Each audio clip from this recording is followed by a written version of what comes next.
虽然说包装盒的尺寸长得比较奇怪，但是呢，它确实是真骨雕假面骑士系列，而里面的主体呢，仅仅是这么一只手。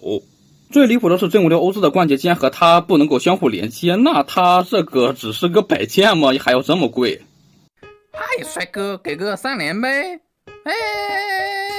今天我们来看的这一个新玩具呢，虽然说包装盒呢确实是有点像耳机盒，但是呢，这绝对是一个真骨雕，是假面骑士系列里面第2便宜的。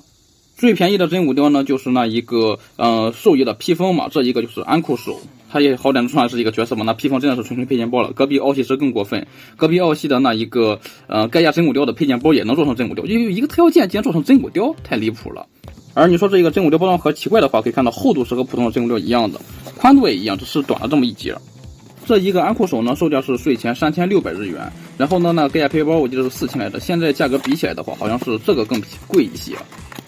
因为这一款本身官方的定价就不贵嘛，所以说呢，现在虽然说是第2便宜的真骨雕，但是绝对也算不上破发，就连二手价格呢也比官方的定价要贵。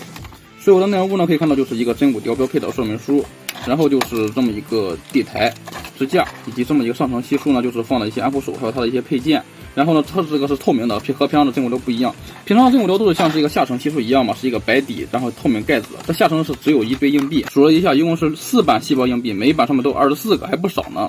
所以这一个安库手没有别的用，就是作为欧兹旁边的一个小挂件用的，就像是原神里面的派蒙，或者是灵奇里面的那一个小幽灵。不过灵奇里面的小幽灵呢，好歹也是买主体送的，这个呢还要单独买，还要200块，太离谱了。而且普通的 HF 也出过这个安库手，不过呢也没便宜几十块钱，所以说还不如买真骨雕。整体看上去倒是蛮精致，但是也太不值了吧。重量就不看了，没意义。它这个荧光效果呢是有一点的，就是它的手指头呢是这么2根是会有一些红色荧光，然后手背上这个黄色也是可以荧光，其他地方就没这么有了。然后呢，它既然作为真骨雕，肯定是区别于 HF 嘛，首先肯定是比 HF 雕更精致一些。最重要的是它会有布条，我们都知道普通的 HF 默认是没有布的，除非是像美系，毕竟美爹嘛，所以说日本它肯定要对它美爹好点，可能会给布置的配件。然后呢，像假面骑士奥特曼那种是不会给的，除非是真骨雕，你很明显这个是真骨雕，所以说就给了它布置的这一个绑带。不过这个绑带呢，可以看到乱七八糟的，烂透了。我们可以看一下封面官图，这里它确实是本身就是故意弄了这么破碎的效果，只不过呢破碎的太狠了，就会导致容易坏。我现在就考虑做完视频之后立马把它用胶水给粘上，不然的话它真的是一碰就散架。然后细节方面我们可以看到它有非常精致类似于鱼鳞的那种细节花纹，然后呢它的翅膀呢也是渐变色的，像那个永恒鸟一样，不过更漂亮一些。不过欧兹系列的这些渐变色是红渐变成绿色，还是蛮抽象的，中间还有高度的黄色。本身这应该就是一个鸟的造型吧，可惜右边断了。我看闲鱼上很多卖的这些都是右翅膀断，为什么一定是右翅膀断呢？就很奇怪。反正就是那些卖的便宜都是用右翅膀断了，那些全美无损的就要贵一些，要2张。手不光是开模非常复杂，而且呢涂装也是特别复杂的。你看它这红色还带着一个金边，都是带金边的，然后背面也是有的。中间这一块呢是一个金属色的涂装色差，然后主体的可动的话就是和真骨雕一样的手腕关节，挺灵活的。没了。然后配件方面呢，我们先来看一下手型。我们都知道安库手的话，它是一个右手，所以说呢，它这是一共带上本体的话是6只右手的照相手，那还挺丰富的。只不过呢，没有握拳手，就是这么一个 pose 手，一个指人手，一个拿手机的手，还有一个拿冰柜的手，一个拿硬币的手。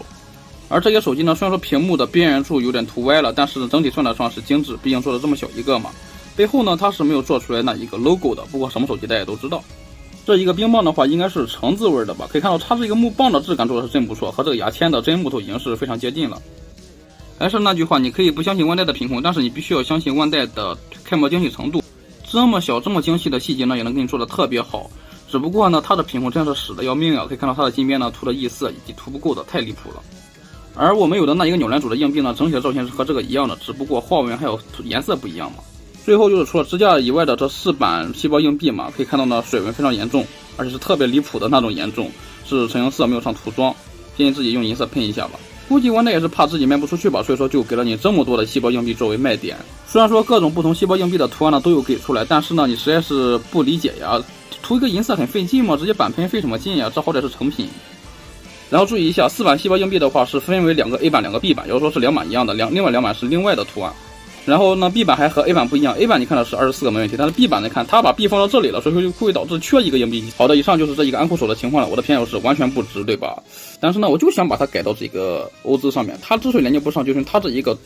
让位不够，再加上这个洞实在太细了，和这一个手装实在是差太多了。这样的话我们就给它扩一下孔，让它强行塞进去。好，我们来开始吧。我就放进去，我就蹭蹭，就进去蹭蹭，我不动，进去了，还挺紧的。扩完孔之后是能够塞进去这一个桩了，就这样简单的套几下就搞定了。然后注意一下，这个绑带里面呢并没有包含铁丝，它之所以能够飘起来，是因为它够轻，所以说没有往下耷拉。把这个安在真骨雕、鸟联主、结婚鸟、永恒鸟什么上面倒是挺好看的，只不过有一个问题，就是说这3个鸟联主它都是斜关节，你敢拔吗？拔的话可是特别容易拔断的哦。